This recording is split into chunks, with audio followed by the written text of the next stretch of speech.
This is number 6 for 2006 AP Calc FRQ. And then for A, it asks you to find g prime of 0 and g double prime of 0 in terms of A. And then gx is given. Since gx equals e to the ax plus f of x, g prime of 0, you first have to find g prime of x. So a comes down because it's a constant, so it's a e to the ax plus f prime of x because the derivative of fx is f prime of x. And then if you plug in 0 to x, you get a e to the 0 plus f prime of 0. And then e to the 0 is 1, so it comes down to a. And then f prime of 0 is given in the problem, and it's negative 4, so it's a minus 4. And then g double prime of 0 is a squared e to the ax because you get the derivative from this. And then if you put down a, you get a squared. And then you get plus f double prime of x.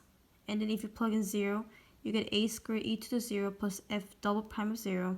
F double prime of 0 is again given in the text, and it's 3. And e to the 0 is 1, so it's a squared plus 3. For B, it asks you to find h prime of x and then write an equation for the line tangent to the graph at x equals 0. So h of x is cosine of kx plus f of x. So h prime of x equals, you get the derivative of cosine, which is negative sine kx. And then for the chain rule, you get k from kx because it's a constant. And then you multiply by f of x plus f prime of x, derivative of f of x, times cosine of kx. And this is the derivative of the multiplicative.